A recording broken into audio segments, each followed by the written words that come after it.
Okay, we seem to be live. Welcome to lecture 19, and firstly, apologies for having this on a holiday for holidays for multiple reasons.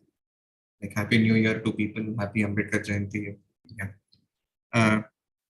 Okay, so today's lecture is going to we're going to begin part 3, which is actually going to be a little short. I mean, like part 3 will only have a few. I don't know, maybe 5-6 lectures or something like that. That's roughly what I have in mind.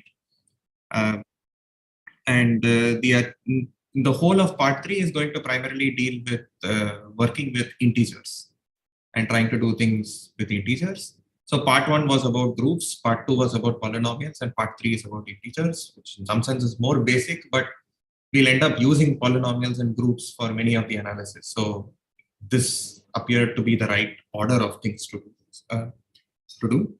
And so today's agenda is going to be something that, in fact, you must have probably seen in your algorithms course, a randomized algorithm for primality testing called the Miller-Rabin test.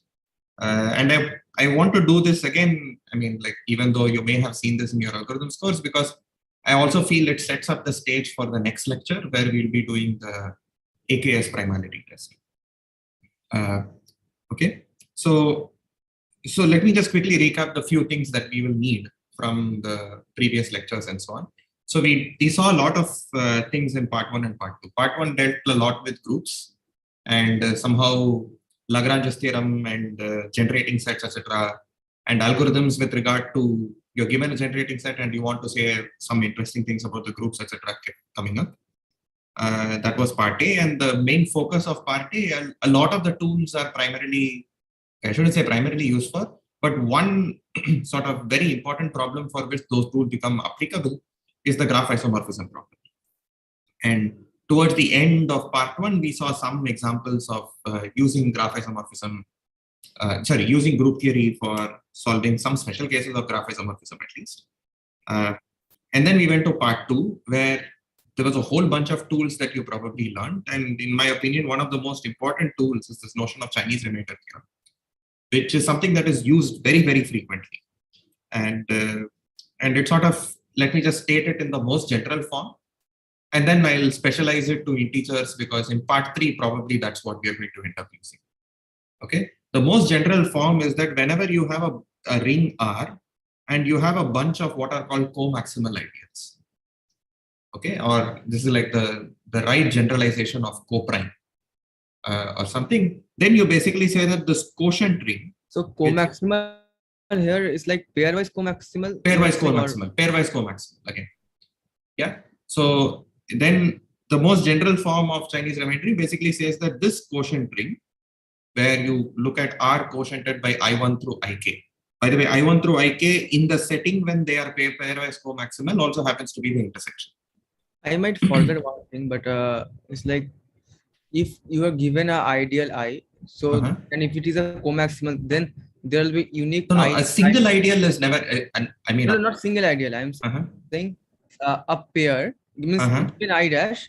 If there exists I prime ideal for which I dash and I prime and both together being co-maximal, then that is a unique pair, right?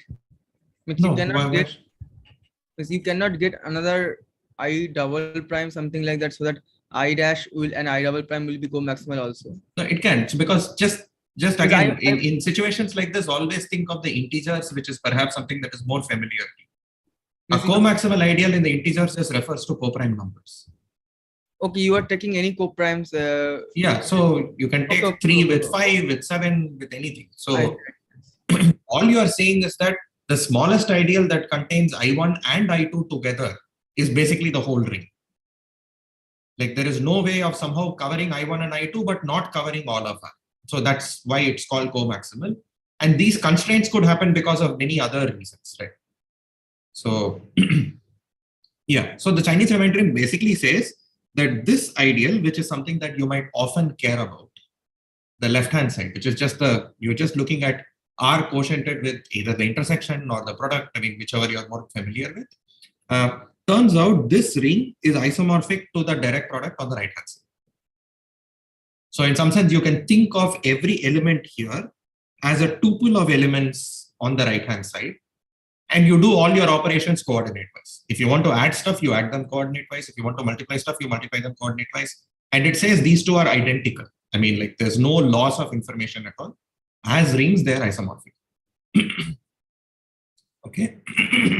Okay. So for integers specifically, what this means is that if your integer can be written as a product of, I don't know, powers of primes, you don't really need them to be prime. You just need all of these numbers to be pairwise co-prime. Okay, but here is one such situation where you might apply. You just look at the factorization of n. So it decomposes the product of powers of primes. And if you can collect each of those primes as one such ideal in some sense. And your standard Euclidean, the Bezout identity, etc., will tell you that these ideals happen to be co-maximal. And then this is the more familiar Chinese remainder theorem when you're dealing with integers. That is, if you want to think of a number modulo capital N, you might as well just consider its individual residues modulo P1 to the E1 and Pk to the Ek. And basically that has all the information. Okay. And in many cases, the right-hand side is what is used as a part of the analysis, even though you may not know exactly what P1 to the E1, blah, blah, blah, Pk to the Ek is. Like if you recall what happened in the univariate factorization setting over finite field, this is roughly what we used. It's a tool to argue that something good is going to happen when you come up with a certain algorithm. Okay. So in this, yeah. So the getting prime factorization is equally hard as getting dv if we get any in the Zn.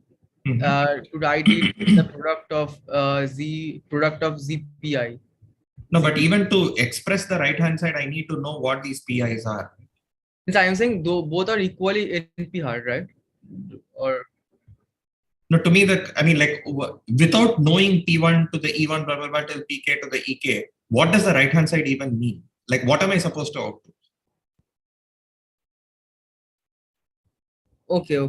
Means if someone tells me that if given any ZP, you can figure if given any Z and you can write it at product of ZPIs. Then we can also factorize n equals to in that powers, right? We can factorize n also, right? Somehow it feels like I have I mean, there seems to be a type mismatch in the sense that if someone is able to do this expression on the right hand side, yes, then in some sense they already seem to know what the output space is. So I'm saying then it is will be both sides, right? I'm just trying to say that. Yeah, no, I guess he's saying, I mean, for example, one way is like makes sense that if you're given the prime factorization, then you know what these like in the product what the spaces are, these quotient spaces. And he's saying, suppose someone just gave you like I mean maybe didn't tell you that, didn't label it as okay, I'm telling you that Z by NZ is Z by P1 to the E1Z, not like that. Okay. But just but in some sense, basically, somehow. Yeah, but basically, if you want to get access to one of these PIs, you are really looking for, there is one element of the form 0, 1, 1 or whatever. And you really want to know what is this representation on the left hand side. Because if you can find the number that happens to be 0 mod P1 to the E1, but not 0 mod any of the other PIs, you've just found something that has a non-trivial factor with n. So I guess it depends on how explicit this representation is. So if there is a way in which I can go from here to here quickly, then basically I can factor in.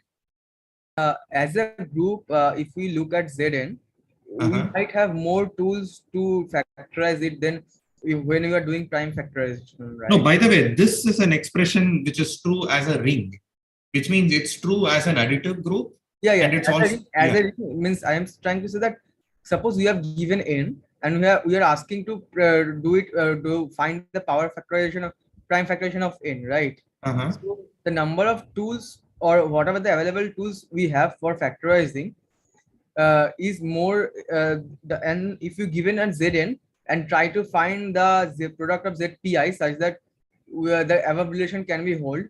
So as a ring, we have more tools than factorizing the n, right?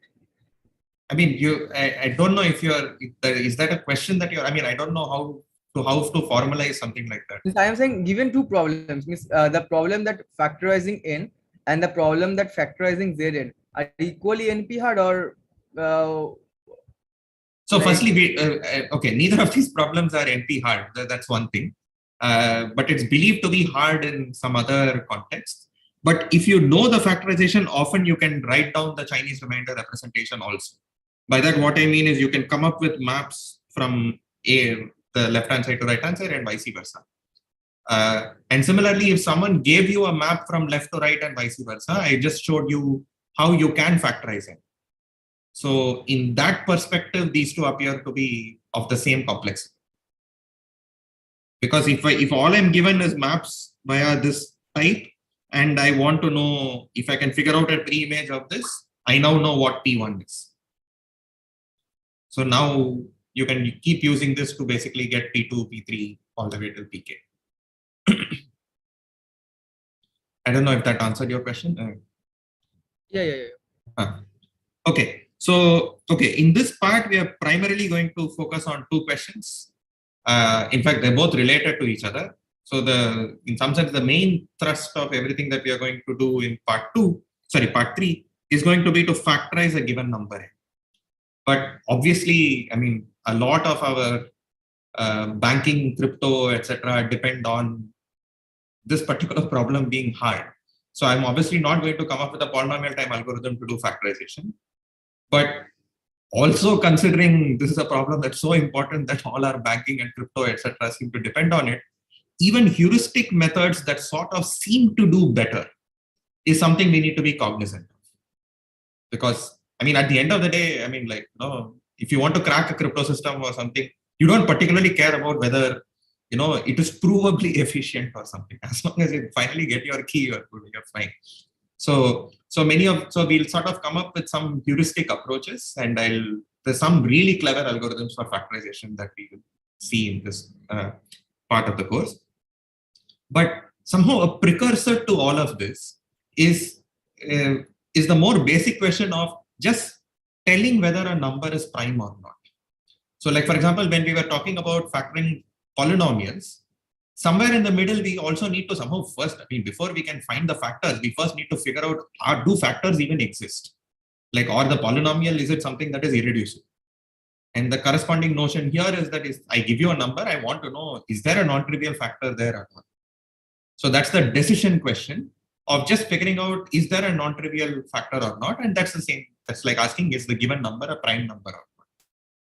Okay. So in the first couple of lectures, what we're going to do is we're going to see two very important algorithms for this, which is called the Miller-Rabin test, which is a randomized algorithm to check whether a number is prime or not efficiently.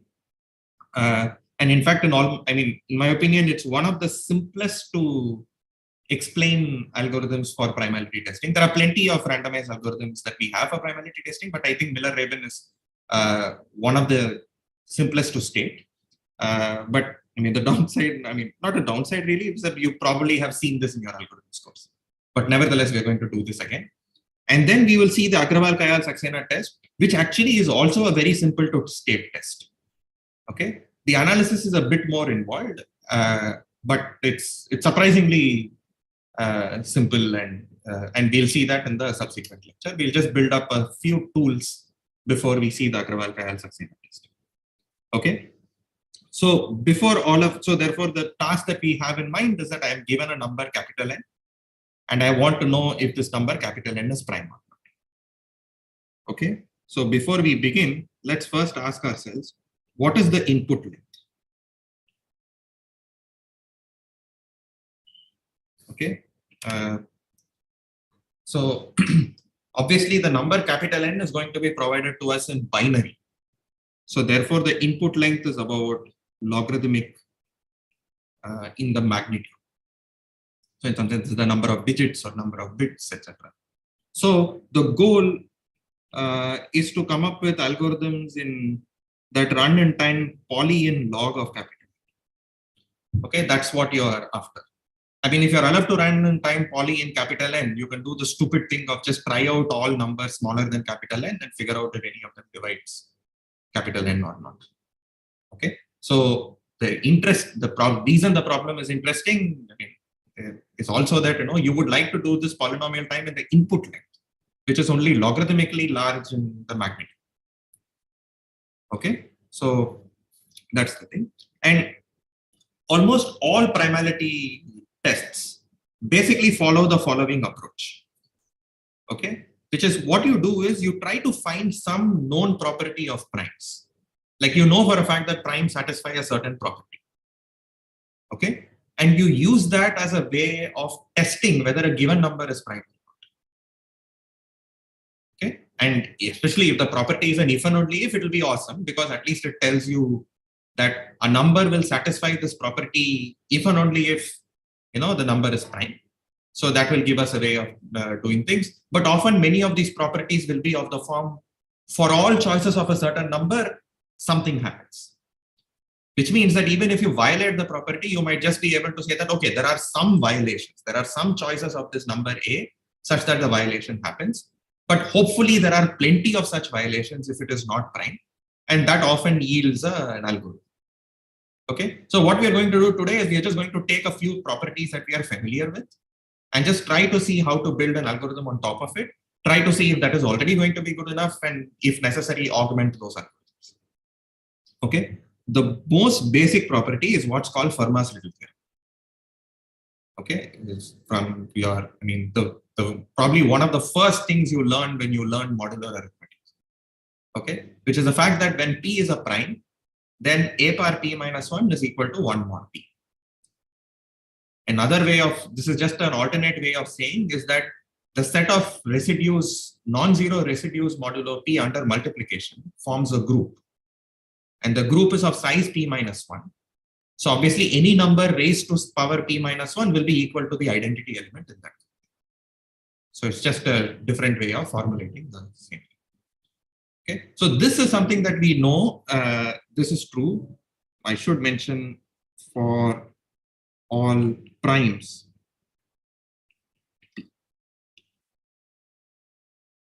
Okay, so this is Fermat's little theorem. Whenever P is a prime, this is true. Okay, so now once you have a statement of this form, you can try and convert this into a primality test. Okay, and let's just call this a Fermat primality test. And this is often also called a pseudo primality test or something in some places. But it's the most natural thing that you can think of. Okay, you pick a number A at random. Pseudo in the sense that there might be composite integers which holds the yeah, same. So we'll need to analyze whether that happens, and we'll need to analyze a few things. So I'll soon get to, but let's just write down what the primality test is. So this thing says for all choices of A, something happens. So let's do the obvious thing. Let's pick an A at random and see if that something happens or not. Okay. And while we are at it, this is something that we can always keep doing. Whenever you pick an A and this A happens to already have a non-trivial GCD with N, well, great. You found that it is composite, so you proceed. So often when you throw in this one stupid, have I gotten lucky sort of line. Okay. So you pick an A at random. If it already has a non-trivial GCD with N, fantastic. It's composite, you return composite. Otherwise, you compute A power N minus 1 mod N and see if it is equal to 1 or not. If it is not equal to 1, then you've gotten a certificate that your number N is not prime. So you can happily return composite. Well, if this didn't happen, you are sort of going to return meekishly, sort of say that, okay, maybe it is prime. Okay. By the way, before we proceed further, how are we going to do this step? That repeated squaring. Yes. Whenever we see things like this, we'll have to do repeated squaring. Because obviously I can just keep multiplying A to itself capital N times because then my running time is too large. So you do what, I don't know, Pingala did in the Chanda Sutras or something. Okay, so this I don't think that's not going to ring any bells for most people. No, apparently repeated squaring was present in the Chanda Sutras.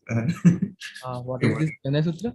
Yeah, so there's an old, ancient Indian mathematician called Pingala. and who had a treatise called the Chanda Sutras. And the Chanda Sutras actually has the repeated squaring method. At least this is something that I remember seeing somewhere. Yeah, so it's not a, it's a pretty old concept. Okay, but all this is there. So what do we know about this algorithm? Okay, so one sec. So let me try and move this elsewhere. So whenever, if the original number n happens to be a prime number, okay, what can I guarantee about the Fermat primality test? It will return prime. So this will always return prime.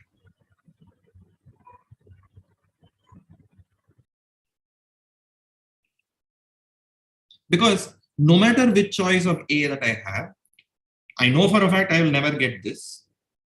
And I also know for a fact that A power n minus 1 will be equal to 1 mod. So I will always reach this step and therefore I will return prime. But the problem is if n is not prime, at the moment it seems unclear. And so I would like to say that I will return composite, but it's unclear right now how frequently that might happen. I mean, certainly if I got lucky and chose A to be one of the factors of n, I would have returned composite. So there are some runs of the algorithm that returns composite, but it's unclear how frequently this might happen. Okay, so at this point, it might be useful to, I mean, I think I've mentioned it in passing earlier, which is whenever you have a composite number n also, you can talk about this group called Znstar. Okay, which is a set of all coprime numbers to n. You collect them together, and now you just think of that as a group under multiplication. I mean, because you're dealing with coprime numbers, when you multiply two coprime numbers, you're going to continue to remain coprime. And similarly, inverses exist because you can do the Euclidean GCD algorithm with this number a and n. Okay. Now, what is the size of this group? If n is prime, then it is n minus 1. Yeah. And okay. If n is not prime, then it is phi n. Yeah. So there is this notion which is called the totient function. Okay, so let me just write down exactly what this is. This is going to be P1 par E1 minus P1 par E1 minus 1, blah, blah, blah, till Pk par Ek minus Pk par Ek minus 1, where n is equal to P1 to the E1, P2 to the E2, blah, blah, blah, till Pk to the Ek. So basically, we can write it as n into capital N into product of 1 minus 1 by Pi. Right, or this is the same thing as Saurabh just mentioned. This is just capital N into 1 minus 1 by P1, 1 minus 1 by Pk. Okay, so this is what phi n is. So that's the number of coprime, number of integers small between 1 and n minus 1 that happen to be coprime with capital N. Okay, so these are simple calculations which I'm not going to get into. So when I pick an A at random, and it so happens that I didn't fall in this category, that is, I didn't fall inside a situation where GCD with A and N was not equal to 1, you might as well assume that even though the algorithm is doing something slightly different, you might as well assume that the interesting part of the algorithm, that is, if you want to know what happens here, you're really interested in asking, suppose instead of picking a number A at random, I only picked up a number A from Znstar. What happens to that case? What are the chances that A power n minus 1 will not be equal to 1 mod? So if you want to analyze what happens to this algorithm, we know for the case that if I end up with something that has a non-trivial GCD, of course I know it is not prime. So I've already done that. So the interesting setup is like what happens for a random coprime choice. What would have happened in such situations? Okay. So there are multiple things we want to answer. So it may be the case that there are some choices of A such that A power n minus 1 is not congruent to 1 mod. That is still not good enough for our algorithm because the algorithm is going to pick up this A at random. So ideally, we would like to say that if there is one violation, then there are plenty of violations. In the sense that the chance of me stumbling upon a violation is actually quite high. Okay, so let's first ask the following. I want to sort of prove the following thing, which is, suppose it was the case that there exists some choice of A, which happen to be co-prime to n, such that A power n minus 1 is not equal to 1. So it's like a certificate that the number n is not prime. Why does that mean? That there must be plenty of certificates. I mean, so, sorry, I guess should the have been easier thing. Uh-huh. The easier thing to see is that it's the same thing, that all the numbers A such that A to the n minus 1 is equal to 1 mod n. These form a subgroup. Right, exactly. A minus 1 is equal to 1 mod n. Okay, and whatever, let's say A is in Znstar. Okay, now this is a subgroup of Znstar. And because I'm told that there is at least one element that is not present in this S, means that this is a strict subgroup. Okay, so let me just not equals. Okay, and Lagrange's theorem tells us that the size of this subgroup must therefore divide the size of Znstar. So, and this basically means that I mean the number of bad choices of A, this is at most the size of Znstar divided by. And basically that completes the proof, because this is like saying that therefore there must be the number of bad choices is at most half the total number of choices, which means at least half the choices should have been good choices, in the sense that choosing that particular A would have meant that we would have found out that A power n minus 1 is not equal to 1. So therefore, and this will be a very standard sort of argument that will happen often, which is that often what might be the case is that if you can find one violation, you'll often find many violations. So that will be a very, very standard thing that will happen. Often a lot of time, effort will be spent into showing that there is some violation. Okay, so that's what we would try to do. So here, what we want to therefore now do is the following. Like, are we always guaranteed to find some A in Znstar such that A power n minus 1 is not equal to 1? Okay.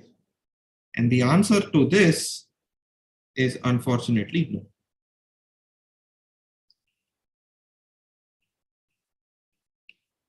That is, it turns out there are some composite numbers n such that for every choice of A in Znstar, A power n minus 1 happens to be equal to 1 mod n. Okay, and these numbers are called Carmichael numbers. Okay, these are composite numbers n such that for every choice of A power n minus 1 is congruent to 1 mod n.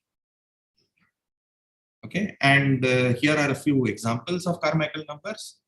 Then the smallest one is actually 561. Okay, so which factorizes as this, and 1729, which is also called the Ramanujan's number or something, that also happens to be a Carmichael number, and it's not prime. This is not the second largest, but I think there are a couple in the middle, but at least I just pulled out one. Okay, so what does this say? It says that the previous Fermat primality test is guaranteed to work with high probability for all non-Carmichael numbers. For non-Carmichael numbers, this algorithm is awesome. But on the other hand, if your number happens to be Carmichael, then tough luck, because this thing will always output that it is a prime. When not always output, that is assuming that you didn't get lucky here. I mean, beyond that, it will end up outputting that you are a prime, even though the number is not prime. Okay, so I mean, at this point, you can sort of do something wishful and ask how many Carmichael numbers are there. I mean, if it so happens that there are only finitely many, then you have a bunch of if statements for those finitely many numbers. Otherwise, you run the Fermat primality test. I mean, obviously, it's not going to be that easy. So turns out there are infinitely many. And though the proof that there are infinitely many Carmichael numbers is also not trivial. But it's also similar to like, I'm not sure, but it's also similar to like proving the infinite many primes, right? Means using finitely many Carmichael numbers, if happen, then using those we can generate another Carmichael number. How do you do that? I don't know how to do that. I mean, it's unclear if you just take the product of all of them or something. I don't know why that is supposed to be a Carmichael. So, I mean, it's not that immediate. And in fact, it was shown by Erdős that the number of Carmichael numbers is actually quite small. Like if you set yourself a threshold of 1 through n and ask how many integers between 1 and n are actually Carmichael, he gave some upper bounds on how this density grows or something. So it is relatively sparse. Okay. So therefore, what this is going to tell you is that, okay, there is a tiny fraction of inputs on which the previous algorithm is going to fail. Okay. But other than that, on all other inputs, it's going to behave spectacularly well. But the point is, this is never going to be good enough for a randomized algorithm, because it's not fair for somebody to say, my algorithm works almost all the time, in the sense that there are some inputs on which I give you no guarantee, but on the other inputs, I do spectacularly well. And if you are one of the unlucky people who chose your, I don't know, some SSH key or something based on the fact that it happened to be one of these bad instances, I mean, like you can't say, oh, for these inputs, the algorithm behaved bad. Okay, so it's important that when we are talking about a proper randomized algorithm for a certain task, the guarantee must be of the following type: that for any choice of input, the algorithm must provide the right answer with high probability. So the probability is over the runs of the algorithm and not the input that is probability. Sorry, Varun, you were saying something? Oh no, I thought what Erdős's statement is saying is that, like, for any number capital N, a random number in 1 to n is not Carmichael with a very small. Yeah, with high probability. Yeah, that's right. So which basically means that, you know, if somebody provided an input to the Fermat primality test at random, with very high probability, you are going to not be Carmichael. Yeah. And for non-Carmichael numbers, we know that algorithm is correct.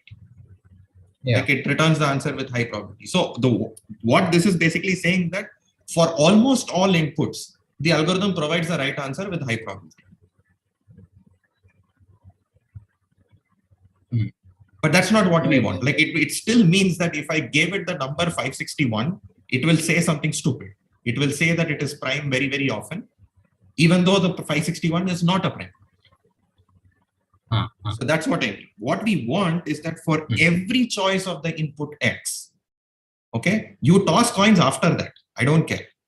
Okay. And for any choice of input X, I want you to output the right answer with high probability. I mean, that is a true randomized algorithm. The randomness is over the runs of the algorithm and not over its worst case on every input. So therefore, that's, I mean, it's an important distinction to have in mind. So to convert the Fermat primality test into a proper randomized algorithm with the right sort of guarantee, Miller and Rabin came up with the following test. Okay. So here is what the test is going to be. I'll think of this as, these are some easy cases. I mean, if n is even, then you know what to do. And if n is a power of a number, then you can return composite. And I'm assuming that this is something you know how to do. And if not, I will force you to come up with an algorithm in the problem set. So if n is like something like a squared or a cube or something like that, those are situations where you can already figure out and return composite. So if neither of this happens, you might as well assume that n is either a prime or has two distinct prime factors. Okay, and it's not an even number. Okay, so now what we are going to do is let's just do the Fermat primality test. Okay. We'll do whatever we had done earlier. You just pick an A at random. Well, if you got lucky, great. Well, if you didn't get lucky, you test whether A power n minus 1 is congruent to 1 mod n or not. If it turns out to not be congruent to 1 mod n, then you know for a fact that it's a composite number, you can reject it. Okay. So therefore, until now, we have handled all non-Carmichael numbers in exactly the same way as the previous Fermat primality test. So the tricky situation is what happens if you are unfortunate enough that you are given a Carmichael and you don't know. that it's a Carmichael number and not a prime number. Okay, and here comes the important step, which is what you do is you look at a power n minus 1. So I know for a fact that in this setup, a power n minus 1 is congruent to 1 mod n. That's why I have even reached this state. Right? Let's write n minus 1 as, let's pull out as many powers of 2 as possible, and where m is an odd number. You can write n minus 1 as 2 power k times m. Okay? You start off with a power m mod n, and you're going to slowly get to a power n minus 1 mod n. And n minus 1 is like 2 power k times m. So I'm going to slowly keep squaring. I look at a power m mod n, I look at a power 2m mod n, I look at a power 2 squared m mod n, etc., etc. Until the first point where I start becoming equal to 1 mod n. I mean, I know this happens when I is equal to k minus 1 at least, because I am told that a power 2 power k times m mod n is equal to 1. Okay, so it happens at least at k, but what maybe it happens a little earlier. Maybe this itself is equal to 1 mod n. Who knows? Okay, so this is what we are going to do, and we're going to slowly keep increasing until the first step when I become 1 mod. Okay. Now here is a question. Suppose n happens to be prime. So a power 2 power I plus 1 mod n was equal to 1. What can you say about a power 2 power I mod n?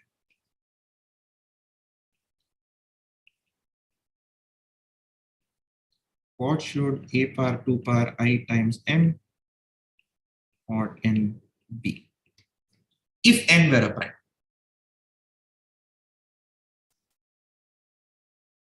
So basically notice this guy is the square of this guy. This guy is the square of this guy. So at every step, what we are doing is like get a squaring, squaring, squaring, squaring, and asking what is the first point where I become equal to 1. So intuitively, it feels like what is the only thing that can get squared and give you a 1? So if this is the first time it's going to become a 1, you would like to think that a power 2 power I mod n, this is equal to minus 1. And that's what you're going to test. So this is the first step where you became equal to plus 1. So you ask, was I equal to minus 1 in the previous step? I mean, intuitively, it feels like that's the only thing I can be. What else can I be? Okay. But if n is a composite number, there could be weird things such that you square it and you get 1.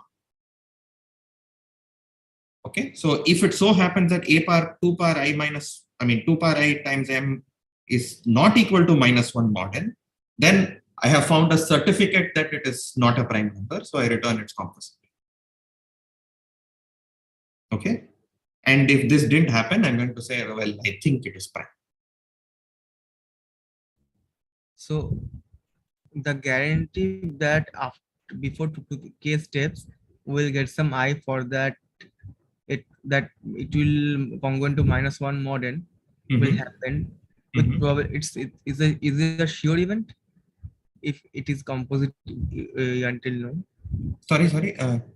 So if the number is composite, then is it a sure event that within k steps, if we just keep powering and see modulo and it is 1 or minus 1, we'll get minus 1 at some stage. No. So that the only reason you're going to say it is composited because there might be some situations where I don't know. So think of it something like I'm trying to think of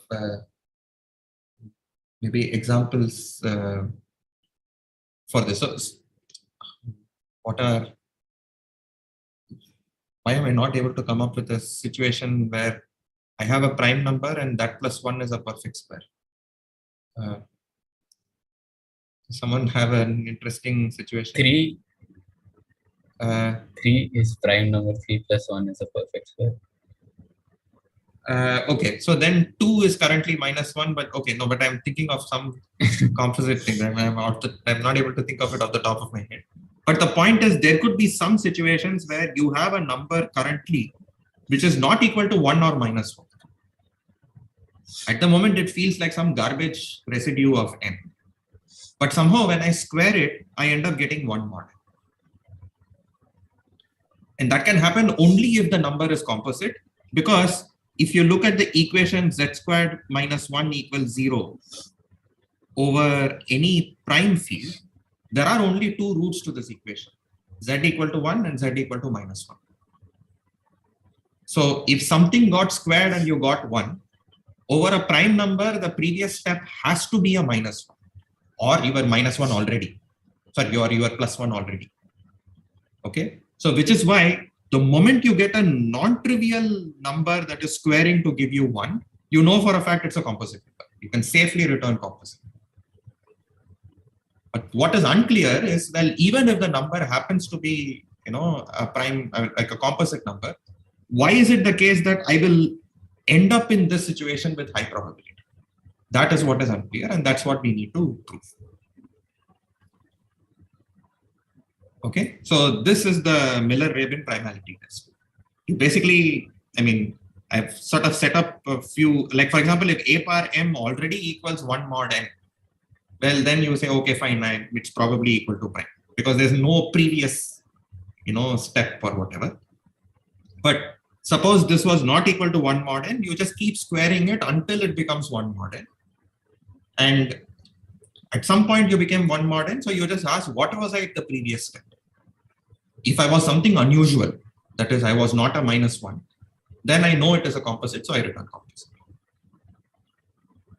So it's a very simple to state algorithm, and we need to somehow prove that this algorithm actually works. Okay, so here's what I'm going to do. This is one analysis of Miller-Rabin that I actually saw in one of Kavita's notes, which I really like. Okay, and we are going to follow something similar. People who did this with Kavita, there's going to be a repeat of that. So what I'm going to do is I'm going to write down this big matrix or some tableau or whatever, where I'm just going to list the possible choices of A1, A2, all the way till A phi of n. These are the potential A's you could have chosen. Again, you might as well assume that when this A is picked up at random, it's a random co-prime number to capital. And we are basically arguing what happens to that. Okay, so this is what A1 through A phi of n is. Okay, and here is what I'm basically going to write A power m, and there's A power 2m, there is A power 4m, blah, blah, blah, blah, blah, and eventually it goes to A power, what did I choose here? 2 power k times n. Everything is mod, mod capital N. Now, notice at this point, what will this power, sorry, why did it become k? It should have been 2 power k times. Okay. Now I know for a fact that here, this vector is going to be the all ones vector. Because once again, we are dealing with a, a Carmichael number. And therefore, we know for a fact that at least A power n minus 1 happens to be equal to 1 mod n for every damn choice of A. Because if that were not the case, we already know the Fermat test is going to be right with high probability. So we are only interested in the Carmichael setting. Okay. And I want to know what happens to what do these columns look like in all these previous steps. Okay. Firstly, notice at least this column is not made up of all ones. Why is that? Is there one example that you have to say that, oh, one of these coordinates is actually not one?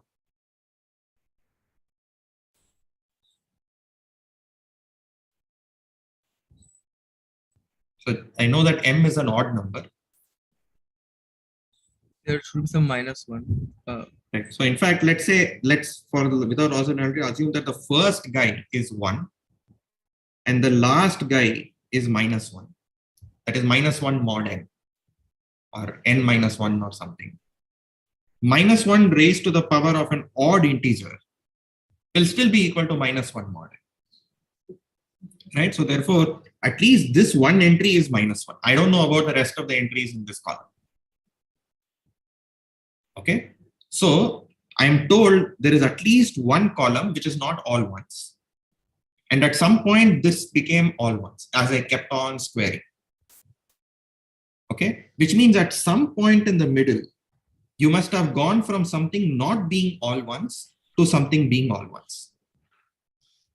Okay, so I'm going to just call that as 2, I don't know, the hth column or something. So a power 2 power h plus 1 times m, maybe that is already equal to the all ones.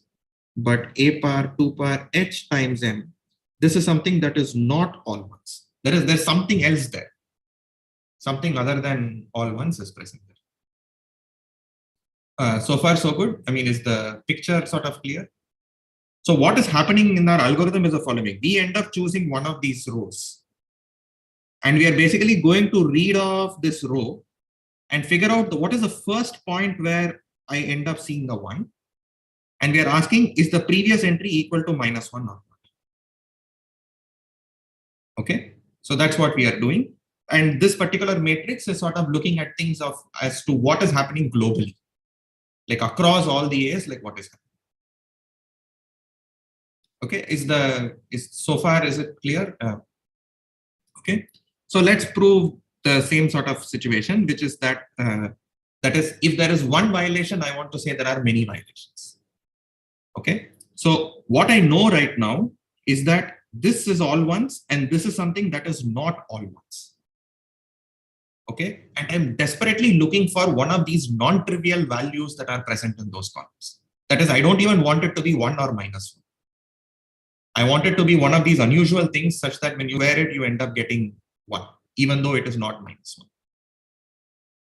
So let's first say that if this column, if the hth column ends up having some entry that is neither 1 or -1, then I want to claim that actually a lot of entries must be neither 1 nor -1. So if there is one violation, there are plenty of violations. Okay, and what would a short proof of this be?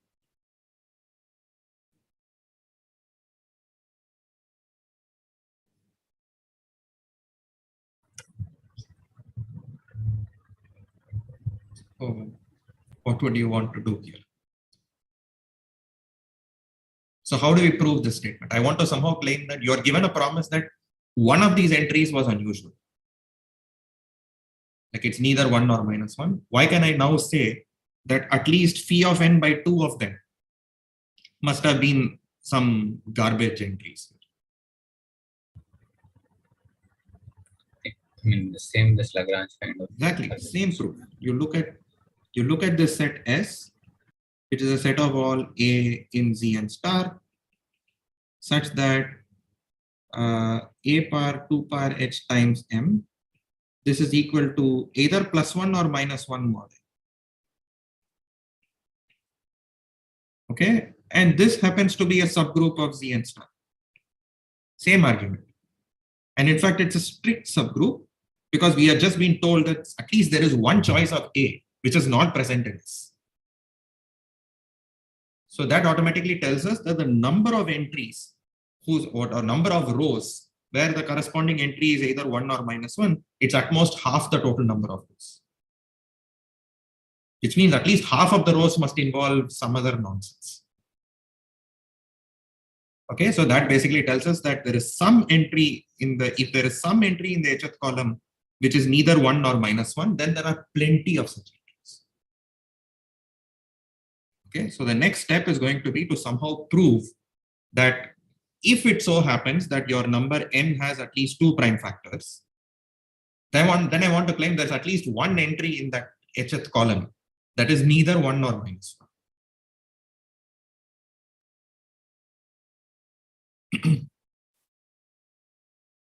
Okay, so let's just, and this would complete the proof. Now, why is this true? So, okay, what do we know right now? We know that the whatever A power 2 power h times m column is not all ones, because that was the choice of h. We chose h such that h plus 1 was the first point where the entire column involved ones, So now we have something that is not all ones. So we might as well assume that there are minus ones here. Because if it was neither 1 nor minus 1, then the claim is vacuously true. So the interesting setup is where, okay, yeah, this column is not all ones, which means that there's probably some minus 1 present in that column. Okay, and let's say that B is some element of Znstar. I mean, it's one of those row indices such that B power 2 power h times m, this is equal to minus 1 mod. Okay, so some minus 1 must be present here. Let B be one such row index. Okay. Now, on the other hand,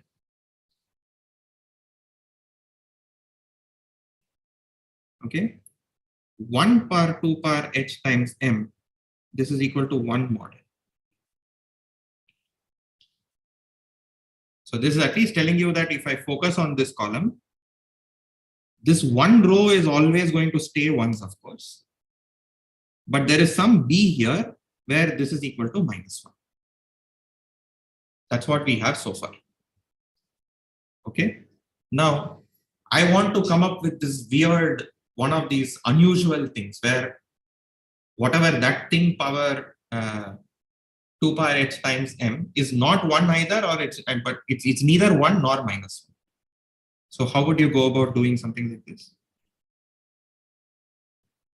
What would be a choice of that? So in some sense, you want some way of combining this B and 1 such that, you know, on some level it feels like it is equal to 1, or on some level it feels like it's equal to minus 1. Okay, let me give you one hint. So suppose our n is equal to q1 times q2, where these two are coprime.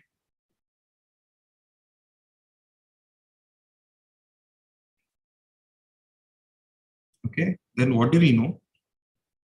One thing that we haven't used yet is that z mod nc, this is equal to z mod q1z times z mod q2z.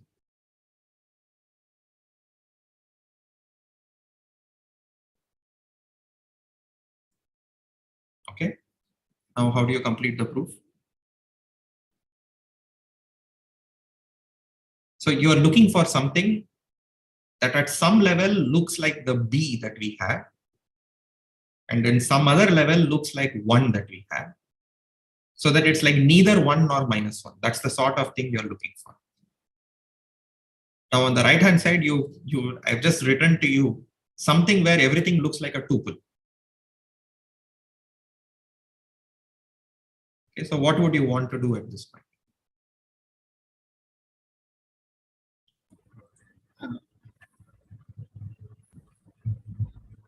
Like look at the mod q1, q2. So I mean, we can always ask, suppose I want this to be 1 mod q1. Okay, and I want this to be B mod q2.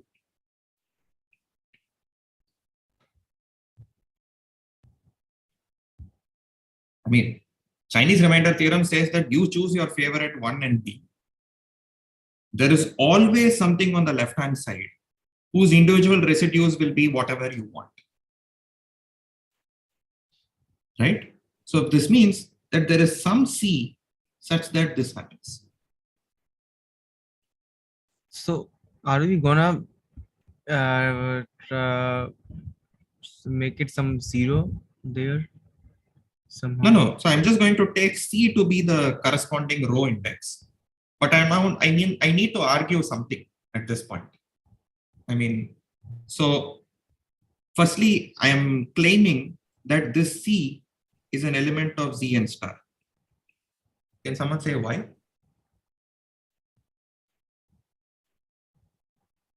Because at this point, we are basically saying, I just picked up some stupid residue here, and I'm saying, let's use Chinese remainder theorem. But why should the corresponding number I end up with be something that is coprime to n? Yeah, that's basically means that otherwise it would have a 0 in. That's right, because I know that this has an inverse in this. Because 1 was co-prime to n, therefore it's certainly co-prime to q1. Similarly, b was co-prime to n, which means it's certainly co-prime to q2. So both of these coordinates are invertible. So which means this is also invertible because I can multiply by the pair, which is like the inverse of this times the inverse of this. Sorry, inverse of this comma the inverse of this. So this is the power of Chinese remainder theorem, which is that you can actually work on components separately. So therefore, that because of the fact that both of these are invertible elements in the corresponding domains, this tuple is also going to be an invertible element. Which means this is something that has an inverse in Z mod nz. That's the same thing as saying it's an element of Znstar. Because the only things that can have inverses are things that are okay. Great. Now, what can you say about c power 2 power h times m mod n?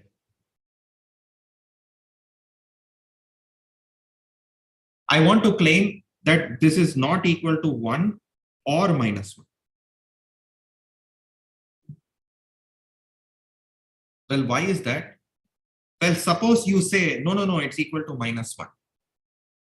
Then I will be like, okay, let's just look at this number modulo q1 instead. And modulo q1, what is this number? It's basically 1. I mean, this is because c power 2 power h times m mod q1. This I know is equal to 1 by construction. Because c mod q1 is equal to 1 mod q1. Right? And similarly, c power 2 power h times m mod q2, this is equal to minus 1 instead. Again, because of the fact that c mod q2 is b mod q2, and b was chosen such that this condition was true, but if something is minus 1 mod capital M, it's of course minus 1 mod q2 also. So here is a weird thing, which happens to be 1 when you think of it mod q1 and minus 1 when you think of it mod q2. So it certainly is neither of these two things.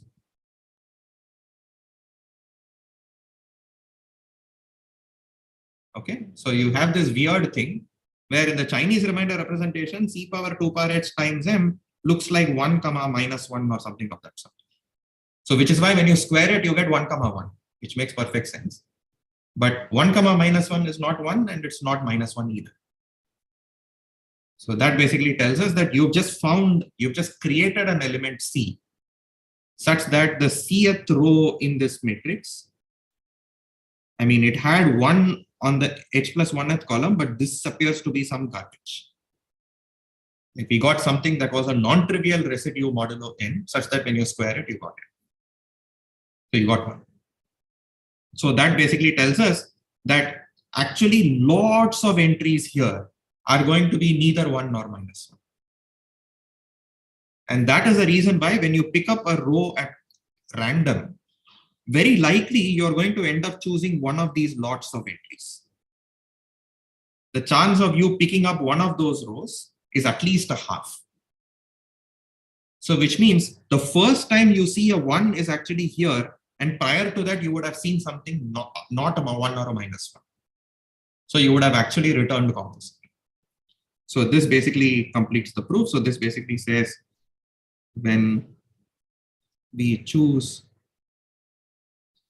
A at random from Znstar with the probability at least a half, we are in the whatever good rows. Therefore, probability that algorithm returns composite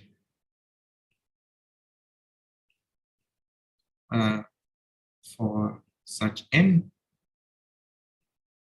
this is at least a half.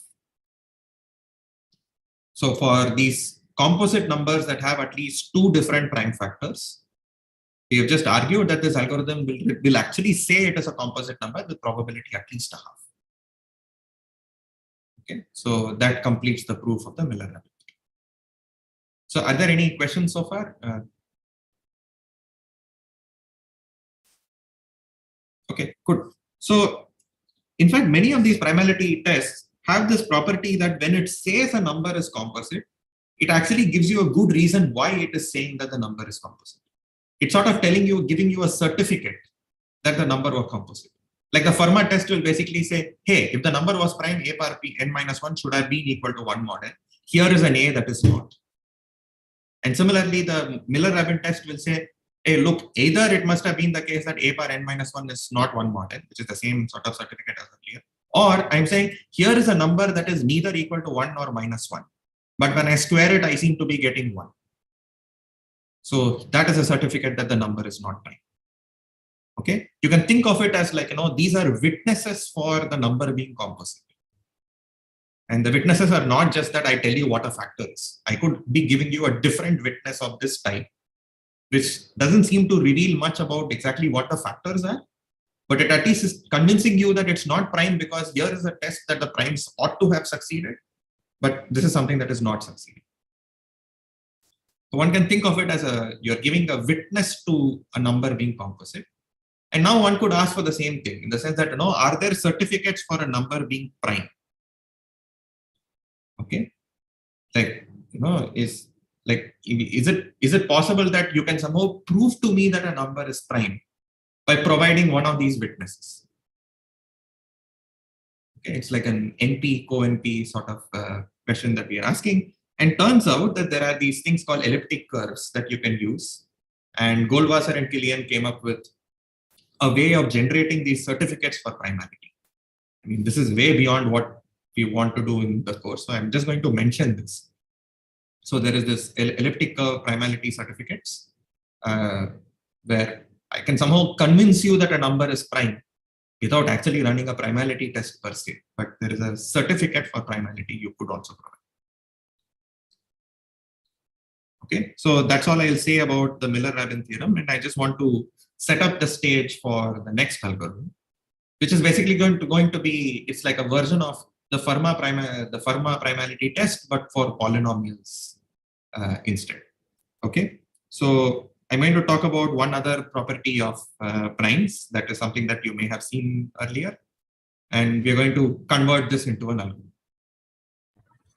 So like, I mean, the Miller-Rabin, like, so that at least tells us that in a sense, not of primes is in NP or primes in co-NP. Yeah, or it's like a co-RP algorithm for primes.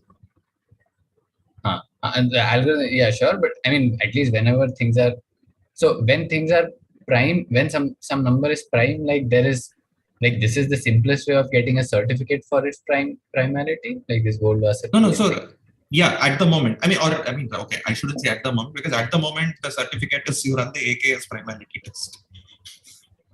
So I mean that's not really a good answer, but like prior to AKS, there were results like Goldwasser Killian's elliptic curve based primality test, and there was also Pratt's certificate. Those are ways in which you can convince somebody that a number is prime. It sort of put primes in NP as well. It's an NP intersect co-NP in that sense. But of course, now we know it is in P. Yeah. Okay. So now let's proceed and let's look at one other property for primes, which is just this fairly simple thing, which is that if you look at any binomial, any non-trivial binomial coefficient, like P choose I or something, notice that the numerator will involve a P. It will continue to have that prime P as long as I is something between 1 and P minus 1. So you can't cancel that P off. So it's just this is also called Lucas's test or something, which is that when P is a prime, I know for a fact that for all choices of I, P divides P choose I. But on the other hand, if n were not a prime, that is, if n looked like, I don't know, P power alpha or P power, I should have written P power alpha times Q. Okay. then if you look at the binomial coefficient corresponding to p power alpha, then n will no longer divide it because all factors of p power alpha would have gone. I mean, this is not a concrete statement, but hopefully you understand why this is indeed the case. Okay, it's just saying that, okay, when it's a prime, I know for a fact that all these binomial coefficients are divisible by that p. But on the other hand, I can't say that for all I, n choose I is always divisible by n. And this is a statement I'm able to make only when n is a prime. Okay, so this is said to be, you instead write it slightly differently to mean, suppose you look at x plus 1 the whole power n. This is now a polynomial. The left-hand side x is a variable. So looking at x plus 1 the whole power, okay, let me use capital. Okay, and this polynomial will be equal to x power n plus 1 mod n if and only if n is prime.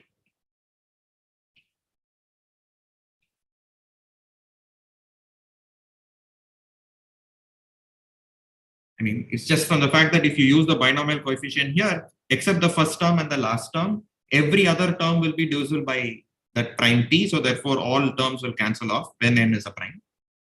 But if n were not a prime, one of these terms will survive. Okay, that the x power p power alpha term will somehow will not get killed modulo n. Is this okay so far as to exactly what this test is? Okay, so a slightly more variant of this test is that you can replace, instead of 1, you can call this some arbitrary element a. And I mean, because a power n is supposed to be congruent to a mod n. So this is an equivalent way of saying this. So instead of saying that for all I and for all a also you can throw on top. Okay, so this is going to lead us to the next sort of approach to try and do primality testing, which is, let's just do the following. Let's pick up an a at random. Okay, and let's look at the left hand side, which is x plus a the whole power n, and test if it is equal to x power n plus a mod n. Okay, but this runs into the following problem, which is, what do I mean by check if this is true?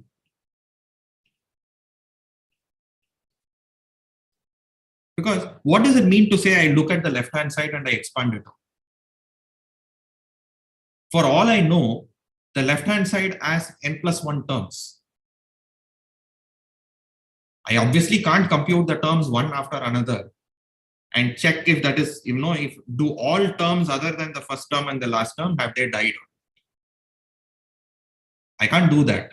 So I need to somehow argue, what do I mean by, I just wrote down some polynomial expression. It was cheap to write it on paper, but how is an algorithm supposed to do this computation? Okay. Yeah, good. So this sort of led to what is called the Agrawal-Biswas primality test. Okay, which is the following. It basically says, look, I don't know how to compute the left-hand side in general because the expression is too large. But if you instead ask me to compute the left-hand side modulo some polynomial q of x or something, then we could have done this repeated squaring stuff. Because this is something that we have been doing whenever we did this GCD algorithm in univariate factorization, etc. Right? We had x power q power r minus x, comma f, but all we wanted to do was reduce that modulo some particular f of x, so that we could do repeated squaring. So what Agrawal and Biswas proposed is that let's just pick a random polynomial q of x of small degree, something we can tolerate, because our running times need to run in polynomial and log n. So therefore, let's choose a random polynomial of degree about log n. And now compute whether this is equal to 0. Is this equal to 0 mod n or not?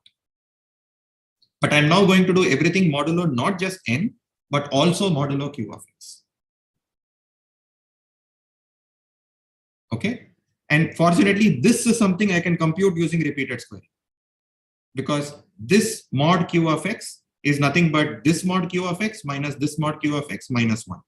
And each of those steps individually you do using repeated square. Okay, and now you ask, okay, is this equal to 0 or not? Now, if it were prime, this must have been an honest to God equation. So irrespective of which polynomial q I had chosen, this must have still been equal to 0. So if it is a prime, I am never going to get something which is non-zero. Okay, and the hope is that if it is a composite, hopefully there are many choices of q's that will make me realize that the number is composite. Okay, is this test sort of clear as to what exactly is going on? Okay, and what's the rough intuition? So the point is, if n is equal to p power alpha times q, okay, then this polynomial, let me call it capital H of x, this is equal to x plus 1 the whole power n minus x power n minus 1. This is not equal to 0 mod n. That's what we know right now. Okay, so when can it be the case that this polynomial is actually non-zero mod n, but it happens to be 0 mod q of x comma n? When can that happen?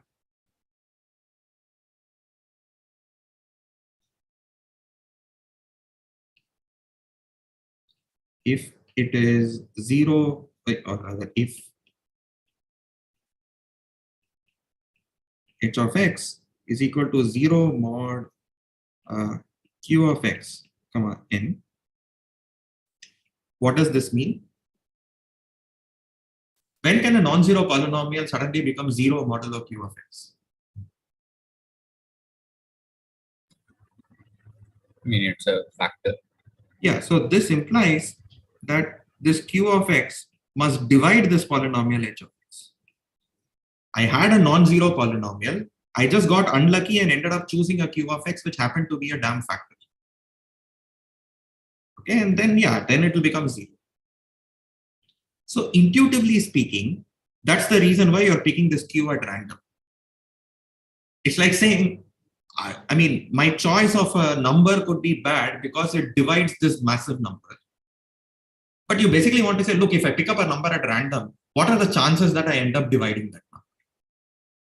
Okay, so you want to say intuitively,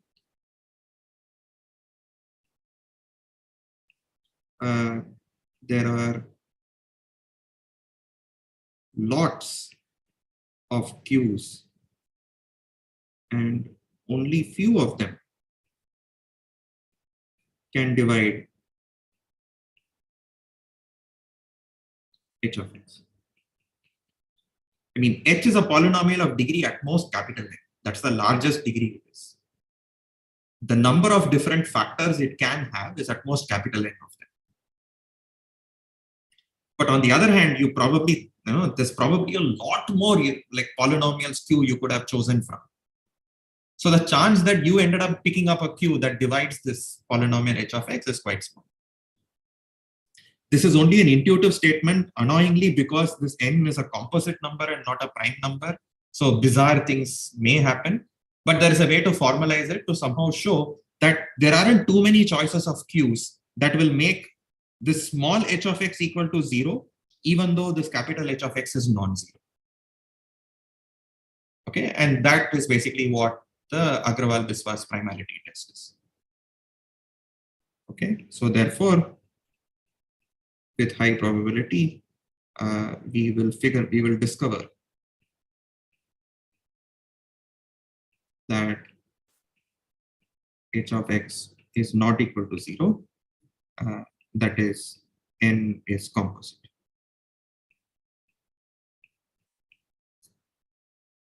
Okay, it's a different randomized algorithm, but okay. So we've already seen the Miller-Rabin primality test. So why is this suddenly a big deal? I mean, like, why is it important that we see one other randomized algorithm? And the key point is that the randomness in this algorithm can be completely eliminated. Okay, and that was the Agrawal, Kayal, and Saxena test. So here is the algorithm. Okay, it's an extremely simple to state algorithm. So okay, I'm just going to say do your easy tests first, which is all your Fermat test or whatever nonsense. Things that don't involve randomness. If it's an even number, you get rid of it. If it's a power of a certain number, you get rid of it. So you're in a situation where you're either given a number that has at least 2 prime factors or the number is prime.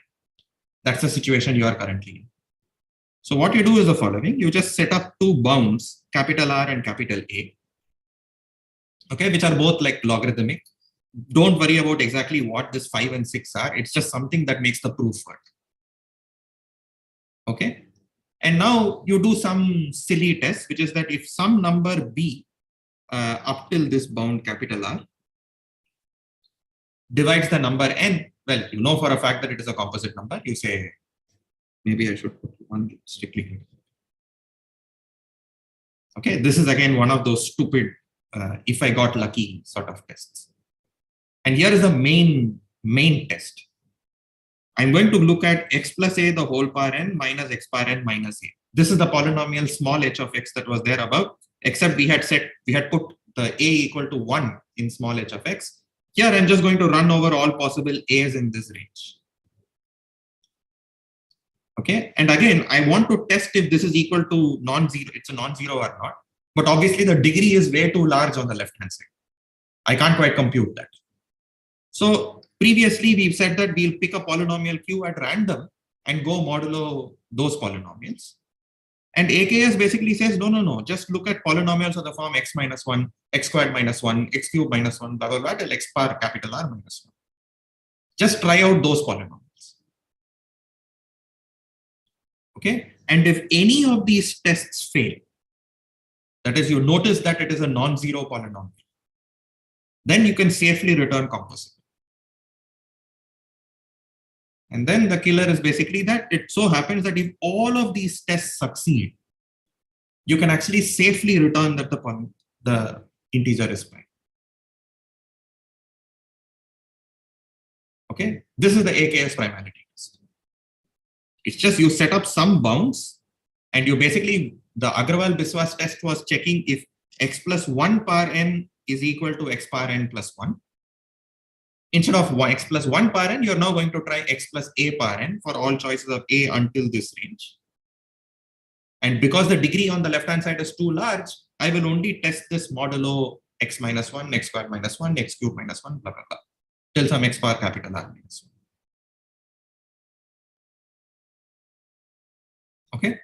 And the next class, what we will argue is that we can actually show that if all of these tests succeed, then you know for a fact that your number is actually a prime number. Okay, and we will see the proof of this in the next lecture. Okay, so are there any questions? This would just be a good time to stop, because there's no point starting some parts of the AKS primality test. But it's a remarkable algorithm. In the sense that, it's very first principles. Often in situations of this sort, one could come up with a conjecture that this algorithm just works. It's very hard to come up with counterexamples to such conjectures. To sort of say that, somehow you argue that, yeah, if you didn't know the AKS primality test, if someone told you some algorithm like this will work, it feels like a heuristic. But the key point here was that you could actually argue, provably show that every prime number, every composite number, there will be some choice of R and some choice of A such that this test fails. So that you figure out that the number is composite and this is sufficient. And it's a surprisingly easy thing to analyze and so on. And naturally, this was a major breakthrough, as you all know. Yeah. And yeah, so in the next class, we will see a full analysis of the AKS primality test. Yeah, so it's not, it's not the most efficient algorithm, because even the way I have stated it, it's at least something like a log n power 11 sort of algorithm. There have been subsequent improvements on this, but practically most of the primality test that is run is you basically do a Miller-Rabin sort of primality test. There is also a way of de-randomizing Miller-Rabin if you believe something called the extended Riemann hypothesis. So often people just assume that the ERH is true and just run the de-randomized Miller-Rabin algorithm itself. But it's good to know that primality is something that is in deterministic polynomial. Okay, so let me just stop here, and unless there are any other questions, we can take that. Otherwise, we'll meet next. By the way, there's some confusion about when the next lecture is. I thought we'll have it on Tuesday, but some people are traveling, looks like. So maybe I'll again discuss over Academy as to when we can have the lecture. Okay, great. Thanks a lot again for, I'm sorry for having the lecture over on a holiday, but hopefully the content was slightly worth it. Yeah. Okay.